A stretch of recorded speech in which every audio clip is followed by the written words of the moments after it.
নমস্কাৰ, আসসালামু আলাইকুম। মোৰ নাম ওছমান গনি। মই ভাৰতীয় জাতীয় কংগ্ৰেছ দলৰ এজন কৰ্মকৰ্তা আৰু হাতীদুৰা ব্লক কংগ্ৰেছ কমিটিৰ সাধাৰণ সম্পাদক হিচাপে আজি কামাৰডাঙ্গা গাঁও পঞ্চায়তৰ অন্তৰ্গত ভাৰতীয় জাতীয় কংগ্ৰেছ দলৰ প্ৰাৰ্থী হিচাপে আনিছা বিবি পাৰভিনৰ অন্তিম পৰ্যায় যে ৰেলী হ'ল আৰু সেই ৰেলীত আমি অংশগ্ৰহণ কৰিছিলোঁ। তাতে আমি দেখা পালোঁ যে ৰাইজৰ যিমান সঁহাৰি, সেই সঁহাৰিতে প্ৰমাণ কৰে যে আনিছা পাৰভিনৰ জয় নিশ্চিত।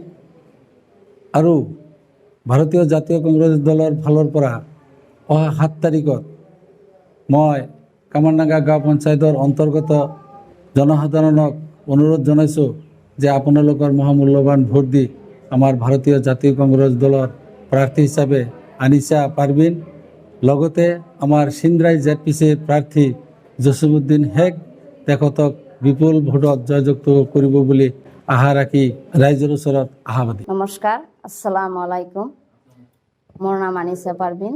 মই 105 নং কামাৰডাঙ্গা গাঁও পঞ্চায়ত আঞ্চলিক পঞ্চায়তৰ সদস্য পদত উপনীত কৰিছে।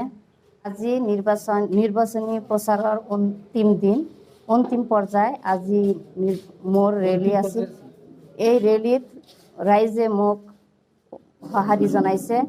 ৰাইজে নিজাববীয়াকৈ ৰেলীত ওলাই আহিছে। ৰাইজৰ উৎসাহ দেখি মোৰ জিতাটো নিশ্চিত। ৰাইজে মোক সহায় জনাইছে। মই জয়লাভ কৰাৰ পিছত কামাৰডাঙ্গা গাঁও পঞ্চায়তৰ অন্তৰ্গত আধৰুৱা যিবিলাক কাম আছে, সেই কামবোৰ কৰিব বুলি মই আশা কৰিছোঁ।